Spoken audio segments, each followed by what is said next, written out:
आयोग ने चूंकि पूरी तैयारी कर रखी थी, लेकिन अगर कहीं कोई गड़बड़ी सामने आ रही है तो उस गड़बड़ियों को ठीक भी किया जा रहा है। और लगातार जो निर्वाचन आयोग का दफ्तर है वहां भी न्यूज़ 18 की स्क्रीन को देखा जा रहा है। और जब हम ये खबर पहुंचा रहे हैं तो हम उम्मीद कर सकते हैं कि बहुत जल्द इन ईवीएम की खराबियों को दूर कर लिया जाएगा और सुचारू रूप से यहां पर जो मतदाता है वो अपने मताधिकार का प्रयोग कर सकेंगे।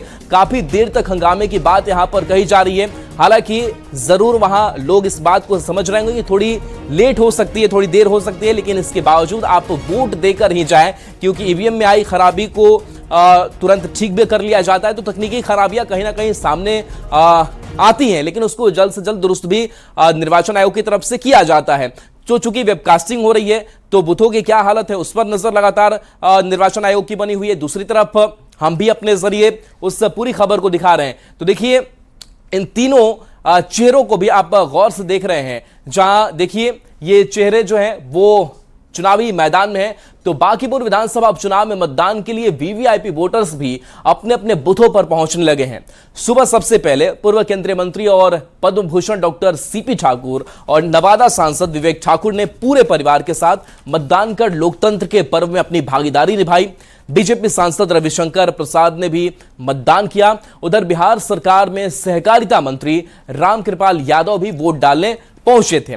वहीं जेडीयू विधायक श्याम रजक ने भी मतदान किया है। तो ये तस्वीरें आपको दिखा रहे हैं जहां पर जो बड़े चेहरे हैं वो भी आज मतदान केंद्रों पर पहुंचे और खुद मतदान किया और लोगों से भी मतदान की अपील की है। न्यूज़ 18 भी लगातार आपसे अपील कर रहा है कि घर से बाहर निकले, शाम के 6 बजे तक का वक्त जरूर है, लेकिन देर ना करें और अपने मताधिकार का प्रयोग करें। हर बार की भांति इस बार भी भारतीय जनता पार्टी उसी इतिहास को आगे बढ़ाते हुए बांकीपुर में प्रचंड विजय की ओर बढ़ेगा। सब त्रिकोणीय मुकाबला है इस बार, ये आपका मानना। हाँ। आपको लग रहा है कि वही गढ़ है, जो इतिहास है वही दोहराया जाएगा? गढ़ ही रहेगा। मुकाबला सीधा है, जो हमेशा होता है पटना में, आरजेडी से होता है और विजय भारतीय जनता पार्टी होगी। अपने मन के मुताबिक हमने वोट दे दिया। क्या लग रहा है इस सीट पर? लोगों से अपील करेंगे और वोट दें। लोगों से अपील करेंगे कि आगे घर से बाहर निकले, वोट दें। यस, लोगों को अपील करेंगे कि वोट दे दें। इसी मतदान केंद्र पर दे। नहीं, अच्छा है, ये तो डेमोक्रेसी है, जो आए अपना वोट दे, जिसको भी देना है वोट दे। क्या लगता है लोकतंत्र में सभी लोगों को मतों का प्रयोग करना चाहिए? नहीं, बिल्कुल बिल्कुल, we should celebrate this system. क्या और लोगों से क्या अपील करेंगे? सभी लोगों से वोटिंग करने के लिए कहेंगे? हाँ, दे शुड वोट, भाई जिसको भी देना है, जहाँ देना है, जो भी करना है, but they should come out and vote. जमीन आसमान का फर्क है। तो आपका एक वोट जो है वो बड़ा कीमती वोट होता है। एक एक वोट से सरकार बनती है, बिगड़ती है, विधायक चुने जाते हैं, सांसद चुने जाते हैं। तो आप अपने मत का इस्तेमाल करें, आप आइए, आपको जिस भी पार्टी को वोट देना है वोट दीजिए, लेकिन ऐसी विचारधारा को वोट दीजिए जो आपके साथ 24 घंटे खड़ी रहे, जो देश के विकास के लिए काम करे, बांकीपुर के विकास के लिए काम करे और बिहार और पटना साहिब के विकास के लिए काम करे। अपने घर का बेटा को लोग चाहता है। नितिन नवीन घर के बेटा थे, उनके पिताजी घर के बेटा थे, नीरज सिन्हा घर का बेटा है। तो घर का बेटा सेवक को चुनेगा ना कि बड़का मालिक को चुनेगा। और अब पति खरपति को चुनता है। वो जमाना चला गया। वोट के बदले नोट नहीं मिलता है, काम के बदले वोट मिलता है। और देखिए बांकीपुर में आज मतदान हो रहा है और हर बूथ पर कमांड एंड कंट्रोल सेंटर से निर्वाचन विभाग सीधी नजर रख रहा है। एक एक बूथ विभाग के अधिकारियों की पैनी नजर में है। मुख्य निर्वाचन अधिकारी विनोद सिंह गुंजियाल ने भी लोगों से भारी संख्या में घरों से निकलने और वोट करने की अपील की है। न्यूज़ 18 पर वोटिंग की खबरों को जिस तरह से दिखाया जा रहा है उसकी भी उन्होंने तारीफ की है। रिक्वेस्ट होगा बांकीपुर की जनता से, बांकीपुर के वोटर्स से, ये अनुरोध है कि आप लोग आइए और वोट कीजिए। जनरली बांकीपुर में पिछली बार जो है थोड़ा सा कम मतदान प्रतिशत था और जो कुछ असेंबली कॉन्स्टिट्यूंसी जहां कम थे उसमें बांकीपुर भी था। अब चूंकि उपचुनाव है तो हो सकता है लोगों में थोड़ा इंटरेस्ट कम हो, लेकिन सारे चुनाव महत्वपूर्ण होते हैं और जो भी उनका प्रतिनिधि जाएगा उनकी समस्याओं को हर जगह रख पाएंगे, उनका समाधान हो पाएगा। इसलिए सभी से अनुरोध है कि आए और वोट करें। धन्यवाद, बहुत अच्छा आप लोग कवरेज करते हैं। और चुनाव में अगर किसी तरह की गड़बड़ी की या एवं गड़बड़ी की अच्छी बातें भी हो तो सब आप बिल्कुल अच्छे से सभी को बताएं और अच्छे से कवर करें और अपनी तरफ से जरूर प्रयास करें कि सब लोगों से अपील जरूर कर दें कि वोटिंग के लोग जरूर आएं और हालांकि उपचुनाव है लेकिन फिर भी वोटिंग के लिए जरूर आएं और अपना प्रतिनिधि चुनने में और अपने जो मत का प्रयोग जरूर करें। और इस बीच बीजेपी प्रदेश अध्यक्ष संजय सरावगी ने मतदाताओं से मतदान करने की अपील की है।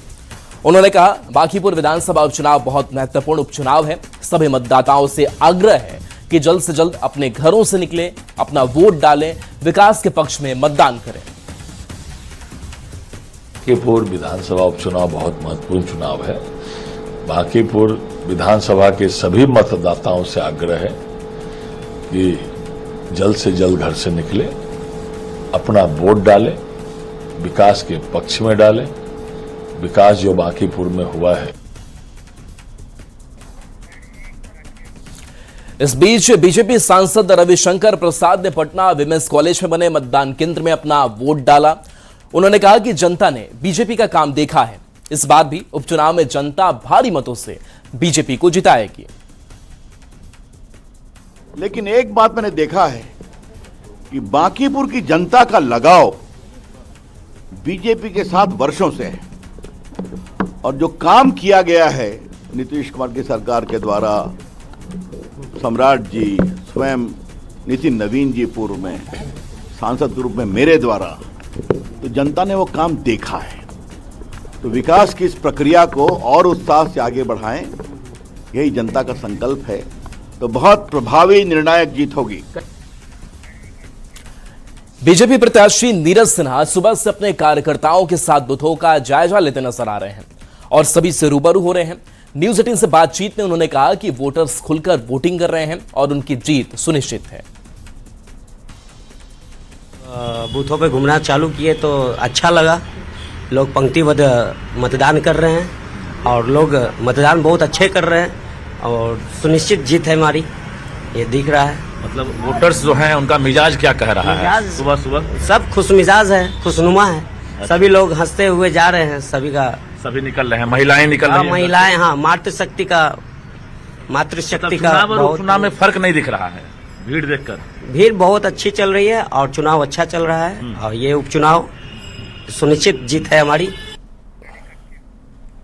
बांकीपुर विधानसभा उपचुनाव में मतदान के बीच राजनीतिक सरगर्मी भी तेज है। आरजेडी प्रत्याशी रेखा गुप्ता ने अपने मताधिकार का प्रयोग करते हुए मतदान किया और अपनी जीत का भरोसा जताया। मतदान के बाद उन्होंने कहा कि युवा, महिलाएं और बुजुर्ग सभी वर्गों का उन्हें भरपूर समर्थन और आशीर्वाद मिल रहा है, जो वोट के रूप में दिखाई देगा। पूरी तरह से हरा हरा हो गया है। सावन का पहला दिन हरा हो गया, लालटेनमय हो गया है, तेजस्वीमय हो गया है पूरा बांकीपुर। पब्लिक का रुझान बहुत अच्छा है और हम लोग रिकॉर्ड मतों से जीतने वाले हैं। मैं चाहूंगी कि आपके साथ जो बर्बरता हुई है उसे बर्बरता ही कहेंगे, तो मैं बिल्कुल आपके साथ हूं और मतदान बिल्कुल कीजिए, आइए और मतदान कीजिए और अपने पक्ष में कीजिए जो आपकी बातों को रख रहे हैं। बिहार में सिर्फ एक सीट बांकीपुर में विधानसभा का उपचुनाव हो रहा है, लेकिन इस उपचुनाव में भी विदेश में रहने वाले बांकीपुर के वोटर्स अपने मताधिकार का प्रयोग करने में पीछे नहीं है। कई ऐसे वोटर्स हैं जो सिर्फ मतदान के लिए यहां आए हैं। इन्होंने लोगों से भी अपील की है कि चुनाव कोई भी हो, हर किसी को वोट जरूर करना चाहिए। वोटर है लेकिन रहते कैलिफोर्निया में हैं और वहां से मतदान करने ये पटना पहुंचे हैं। क्या नाम है? डॉक्टर मैत्री चट्टोपाध्याय। मतदान कितना जरूरी है ये बता दिया है आपने। ये हम तो आपको बता चुके हैं कि मतदान कितना जरूरी है। एक वोट के लिए भी बहुत जरूरी पड़ता है। हाँ। हार जीत जो होता है, हमारा समाज की भलाई हार जीत निर्णय कर देता है। हाँ। इसलिए हम चाहेंगे कि हमेशा अच्छा इंसान आगे बढ़े, क्योंकि मैं यहाँ सरकारी नौकरी करती थी। हाँ। हम यहाँ गवर्नमेंट कॉलेज की रिटायर्ड प्रिंसिपल है, तो हम यहाँ एग्जीबिशन कैलिफोर्निया में सेट हो गई थी। अभी फिलहाल हम कैलिफोर्निया में रहते हैं ज्यादा से ज्यादा समय। कैलिफोर्निया से यहाँ आए हैं, कुछ विशेष टारगेट होगा, मन में सोचा होगा? मेन तो चीज देखिए, एक्चुअली यहाँ पर भी इतना साल गुजर चुके हैं पटना में, पटना का साथ एक अलग से लगाव है। फिर हम लोग चाहते हैं हमारा कॉन्स्टिट्यूशन से जो आदमी जाए वो मेरा चुना हुआ आदमी जाए, यही एक ख्वाहिश था। प्लस एक इलेक्शन जब होता है, वोट दान एक बहुत बड़ा महत्वपूर्ण चीज है, इसको कभी भी किसी आदमी को मिस करना नहीं चाहिए। It is my personal feelings. तो उसी फीलिंग्स को पूरा करने के लिए यहाँ पर आया, घर भी देख लिया, यहाँ पर भी कुछ दिन रहेंगे, फिर बैक करेंगे वहाँ पर भी जाने। वोट डालने आए हैं, वोट तो था ही। हाँ। सबसे जैसा भी मिलजुल हो रहा है, सब मिलजुल के करके ये होता है जागरूक मतदाता, यानी वोट डालने के लिए लोग वहाँ से यहाँ आए। हमेशा आप लोग आते हैं? बिल्कुल, वोट डालने के लिए अभी आया है। कोई वोट मिस नहीं, हमारा वोट हम मिस करना नहीं चाहते हैं कभी। मतलब वोटिंग होगी, हम आएंगे। हाँ, बिल्कुल 100%। निशान जरा दिखा दीजिए, वो निशान देखिए, इनके हाथों पे निशान। इन्होंने मतदान कर लिया है। लोगों से अपील भी कर रहे हैं कि पहले मतदान, बाद में जलपान। हालांकि जैसे जैसे दिन चढ़ रहा है वैसे वैसे मतदान का जो प्रतिशत है वो बढ़ने लगा है, और ऐसे जागरूक मतदाता हो तो प्रतिशत